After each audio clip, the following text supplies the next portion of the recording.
Hey everybody, this is Mike, and I'm here to promote my book, If I Won the Lottery, Breaking the Lottery Curse, the steps I would take to ensure generational wealth. I wrote this book because I was seeing a lot of lottery winners losing their winnings and just horror stories about people losing their money. So I've always wanted to write this book, and I decided to go ahead and do it. But the main thing is that the question that this book asks is, for instance, if you won $88 million after taxes, will you only share it with your immediate family or would you include your extended family? That's the main question I asked. And when I asked this question, I got 100% participation. People even dropped what they were doing to answer this question. So it's a popular topic. Now, another question. What would you do if you won $88 million after taxes? What would you buy? Would you buy that expensive car that you've always wanted, that expensive home? And I'm sure some of you also buy a yacht. Take it a little further because, we feel we deserve it. There's nothing wrong with that. Now, main thing about this book, though, like I said, the question is asked is, Would you share with only your immediate family, or would you also share with your extended family as well? And when I say extended family, I mean your aunts, uncles, and cousins. So if you basically the book kind of focuses on this question and the reactions of cousins and aunts. But the book, that's basically what the book is about. Now, studies have shown that most lottery winners, 8 out of 10, lose their winnings within 5 or 7 years, and some have even, lost their lives.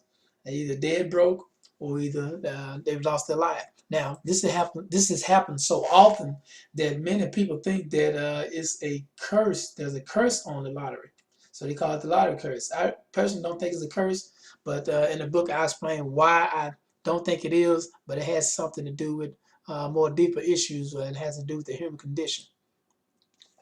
That it also addresses is it greed and resentment that is dictating outcomes. In a way, I believe it is, and this is also something that's explained that the book explores.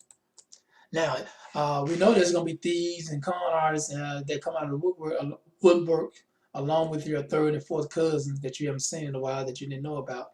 But that's just a natural occurrence. But we're going to look at this as well. Now, we know that the IRS is the most lethal con artist that's stealing American wealth, but there's nothing we can do about it. Basically, I call them the Gestapo, uh, but basically, there's nothing we can do about it because they're backed by the United States government. But also know that the IRS is not a government entity. It is a private corporation that's backed by the government. So there's nothing we can do about them. All you can do is reduce your payments to them by doing some of the things that I suggest in the book. Like I said, the main question in the book is, why are lottery winners losing all those millions within 5 to 7 years? The book is going to talk about two reasons why we think that is happening. The first one is financial literacy. As a new millionaire, you have to understand how money works. Many of us do not understand how money works. For instance, United States currency, the US dollar, is what you call a fiat currency. It's not really money. It's considered a currency. And fiat currency is that, which means it's just a fad of today and it's going to change sometime down the future. The real money is gold and land, something that's physical, that's tangible, and that has been around and used for trade for thousands of years. And we also need to understand that instead of saving money, it's okay to save some, but the bulk of your money should be out there working for you and moving. So money should be working for you 24/7. These are some of the things that the newly lottery millionaire must understand. Uh, Also, the second thing is the law of attraction. Has to do with a lot of your thought and mental process. As a young kid, broke kid, growing up in a broke neighborhood, or growing up in the ghetto, your mindset is going to be different. You're going to be focused on things that are materialistic, and you're not going to be thinking about generational wealth. On the other hand, you have the wealthy person that thinks about generational wealth. So the mental thinking is different. That's why it seems that wealthy people get richer, because they're focused on those things that bring wealth. The other side of it is focused on things that brings satisfaction for the moment. So we need to change our mindset. And law of attraction, what it does, it brings things that you want in your life to you, but you have to do some things to improve yourself, and you also have to be an action taker to make these things happen. This also is one of the key elements in the book. Like I said, the number one thing is financial literacy. You must change your mindset and start to think like a wealthy person. You must learn the rules of the money game. You must be willing to learn and be teachable. A lot of people aren't teachable. They think they know everything. No matter how much you know, it's always something you can learn. And you must know who to listen to and who to ignore.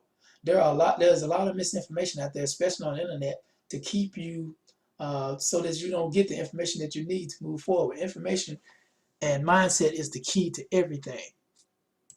As I was saying, mindset is the key to everything. The law of attraction. You must identify a passion or a goal to fight for. You must be constantly seeking self-improvement. Excuse me. You must be willing to change your thought process, and you must believe you can achieve anything if you set out to achieve. Once you establish your mindset, it will attract the people and the things that you want in your life. What we think, we become. This is just another thing about the secret or the law of attraction. Basically, it comes down to sharing. We always want to pay it forward. I believe the key to everything is sharing. That should be one of the third. I think that should be a third thing, which is sharing. Like I was saying, a lot of philanthropists end up doing well and living a long time because of the joy they get from sharing. I think if more of the lottery winners would work out a plan to share more with their family, a lot of these tragedies would be avoided because of the attraction factor. But as I was saying, the book is called If I Won the Lottery. Create the steps I would take to create generational wealth. It is on Amazon, and I would put a link in this video so that you can click it and go straight to Amazon and buy the book. And if you like this video, go down and hit the thumbs up button. And I appreciate you listening to my video. Looking forward to hearing from you, hearing your comments on the book. Thank you, and Mike out.